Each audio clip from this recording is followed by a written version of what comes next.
So welcome to part 2 of the Teak and Varnish series.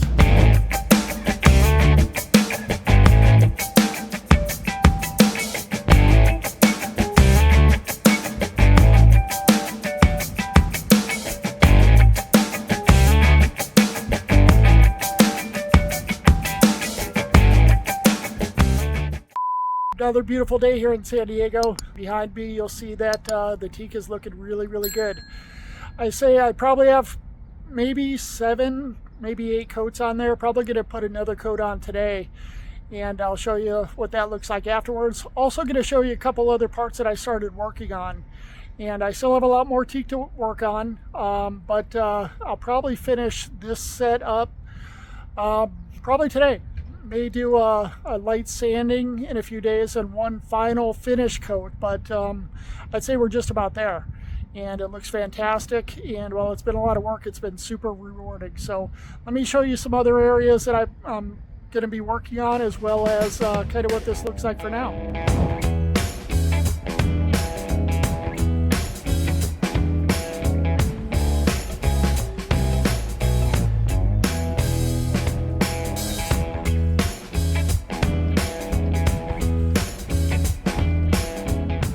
Here's what it looks like with the last coat that I just put on. I mean, it just seems like every coat that I put just makes it look a little bit better. It just gets glossier and glossier, and just makes the wood, which, you know, I thought was frankly too old, and it just makes it brighten up so much and look new-ish at least. And I just couldn't be more pleased with the results. And here's what some of the other parts of the boat look like. You notice that the teak is really pretty well worn, and doesn't look really good at all. So that's going to require quite a bit of effort to kind of get that up and going. Apologize, I'm kind of squatting as I'm trying to videotape this here. As I'm going through this and learning more and more about it, I'm starting to get the idea of how all this works. So just the other day, I sanded this area down right here, and you notice I've already put one coat of sealer on. And you know what? It's starting to look pretty good, even just with the one coat. So I'm going to put another coat or two of sealer on today. It's going to rain a little bit later, and probably rain for 4 days. So I want to get that other coat of sealer on there, but really starting to make some progress on that area. Hopefully this will turn out looking as good as, you know, kind of what I worked on before. But making progress, and looking forward to seeing what that ends up looking like. And speaking of results, this is what the second coat of the sealer looks like. This wood was like garbage wood. Just a little bit of sanding, a little bit of sealer. Can't wait to see how it starts to look after I add the varnish to it, but off to a good start.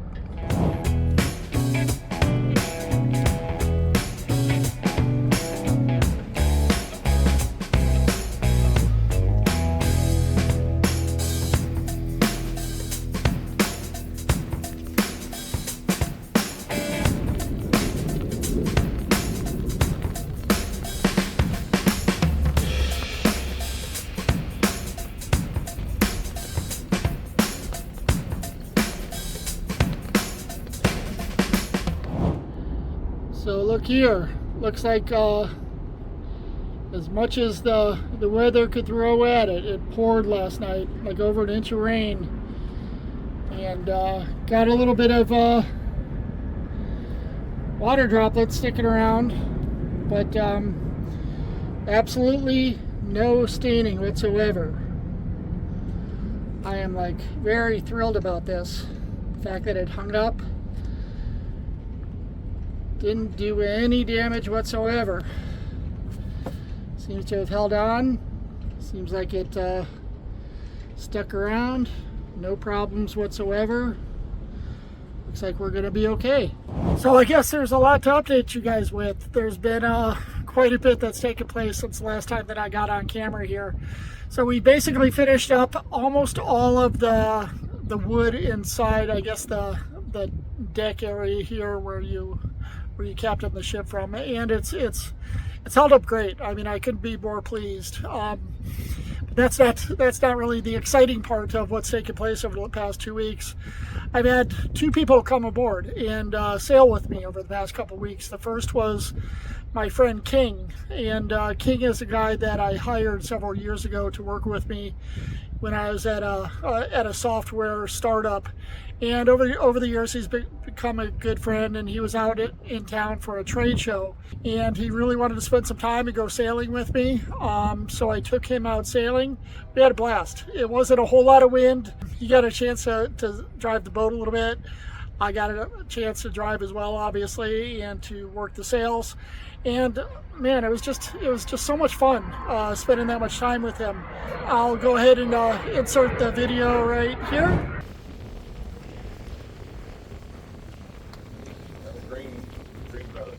And then I guess in addition to that, one of the really outstanding, awesome things that happened to me this past weekend, my dad was also in town for the same trade show, and I went and picked him up in Anaheim.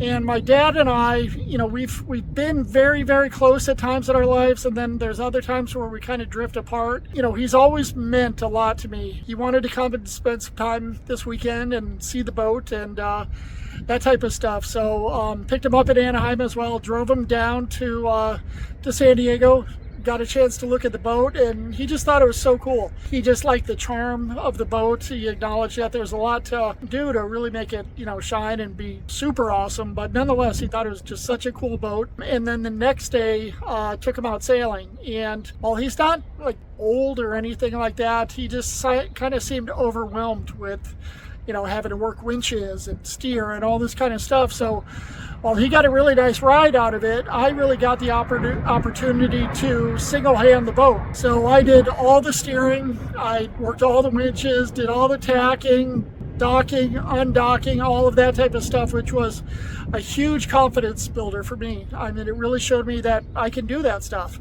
And that's how you learn things. You learn by doing. And even though that you're nervous and you're not sure if you can do it, I learned that, you know, I can. And it's not going to be always perfect. It's not always going to be easy. I'm going to make mistakes, but I was able to do it. Unfortunately, I wasn't able to get any videos of that because I was super busy. We spent about 4 hours in the San Diego Bay. Decent winds, I'd say 7 to 8 knots. Nothing to really write home about, but it was a blast. He had a blast. I had a blast. It was just such a fun day. The weather's been awesome out here over the past week.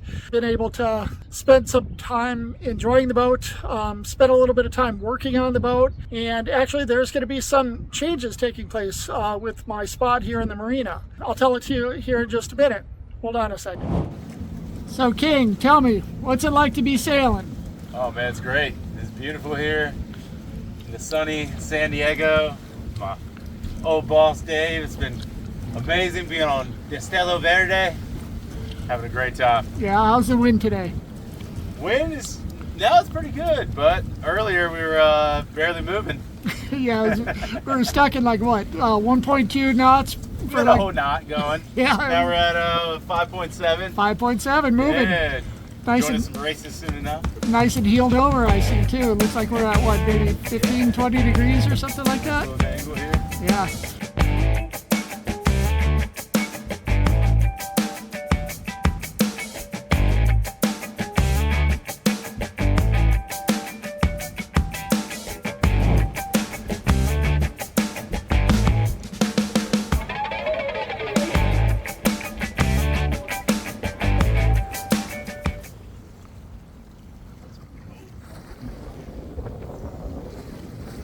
So this has always been kind of our position here on the dock, kind of far down towards the end of the marina here, which is good. I'm safely tucked away from any of the waves that might be in the channel. But as you notice, I'm kind of on the wrong side of this little dock finger as I come in. So what that means is I come in and I have to make a hard right into that, and the wind kind of comes from this direction over here.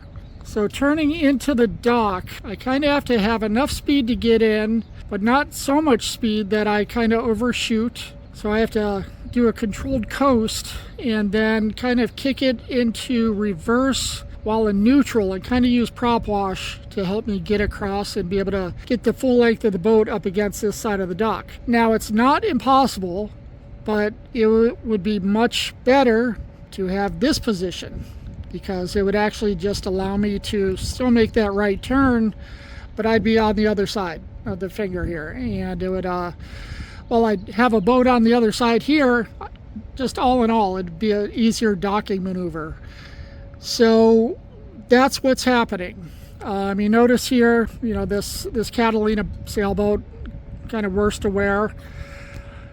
Kind of a sad story here. So I got to know the owner. The guy bought the boat about the same time as me, and he's from Tijuana, Mexico. Went in with a partner who said that, one of the partners said, I will pay all the dock fees, you fix up the boat, we'll go into partnership on this. Jorge was the guy that I talked about that was kind of became my friend. He worked on the boat, just such an awesome guy. Really fun to get to know with. He helped me a lot with my boat. Just a good guy to get to know and talk about. Unfortunately, a few weeks ago, he found out that his partner wasn't making payments on the dock fees. So they notified him that he was $2,700 in the hole on dock fees, which is money he didn't have. His partner kind of shrugged his shoulders and said, not really my problem. So Jorge put, 2 months of work into this boat, kind of rebuilt the entire engine. And while it's not, really the most decked out or even beautiful boat, it was his boat, and he loved it. But due to the amount of money that was there, they're gonna have to seize the boat. You notice that it's chained to the dock here. And so they talked to him, seeing if he could come up with the money, all that type of stuff, and he wasn't able to do that. So he ceded the boat to them. The dock marina here is going to try to donate the boat to charity. See if somebody will buy that from them. I think it's like a 33 feet, 31 foot Catalina. So it's sad that Jorge's losing his boat. I'm sure it broke his heart. He kind of had some dreams about that. So what's going to happen is his boat is going to switch places with my boat. Okay, seeing as nobody's going to be sailing his anytime soon, and I'm sailing mine quite a bit, we're going to switch spots. And what that means is all of the wood along the top sides here, I had to really put a lot of effort in getting this part done, because now this part, which is along the dock finger here, is easily accessible and something that I could just reach over and sand and paint and all, or not paint, but varnish and everything, is now going to be inaccessible. So I had to hurry up and finish that up. This switch is supposed to take place sometime this week, and what that's going to allow me to do is finish up that side. And then this other side of the boat here, where the varnish doesn't look quite as bad, but still needs work, this side of the boat will now be up against the dock. So I'll be able to add more time into that. And I guess I'll kind of have to experiment to see if I have to take all that varnish off, or if I could just sand it down and get the exposed wood, get down to good wood there, and just kind of varnish over top. I'm not really sure. Might have to test a few pieces and see what it turns up like. So we'll see how that comes. Also have to show you something else here really quick. All right, so another thing, I'm an idiot. When I was single-handing with my dad, this hatch cover here, it's beautiful. I was planning on restoring it. I have 2 of them on here, and I love the look. And just plan on, either stripping and varnishing, or maybe doing a slight rebuild on them. Plan on doing the work. And not sure if you can notice this or not, but looks like this work is going to get accelerated here, because as you can see, it's no longer connected. I stepped on that as I was trying to hurry around and take down the sails, and tried to move too fast, and my feet and brain were not connected, and I stepped on it and it's broken. So that's obviously going to have to be a top of the priority list project, especially if it starts raining anytime soon. That could be a real problem. So in the process of trying to find a source for some teak, and I'll probably just rebuild the whole darn thing. Doesn't look too entirely difficult. Probably be able to reuse a lot of the hinges and things like that, and obviously be able to use the plexiglass or Lexan or whatever that is on there, and good as new. It's going to take some work, something that I could probably do from home, which will be nice, but nonetheless, kind of wanted to do some other things first, but this is now one of the main priorities. So live and learn, right? All right, so kind of a crazy episode, I realize, thinking back on the different film clips and footage that I put out here. And yeah, it's kind of chopped up, kind of not really storyline-ish. Got all kinds of airplane noise in the background there, but nonetheless, I think I'm gonna put a break right here at the end of this episode, and I guess I'll call this the conclusion of episode 2, and we'll continue on with some of the other varnishing once I get into the other part of this other side of the slip, and or when I start working on the new hatch cover. And hopefully I'll be able to work in some sailing in that as well. I'm sure you guys want to see the boat out there in the water and riding some wind and seeing how she sails. But plan on getting there. It was just a little bit of a weird week, but thanks for watching. I really appreciate it. And tell your friends, you know, say, hey, there's this kind of cool sales channel or sailing channel out there that love for you to take a look at. And make sure like, subscribe, share, all that fun stuff. Hoping to grow this. We'll see. Thanks for watching till the end here. I appreciate it.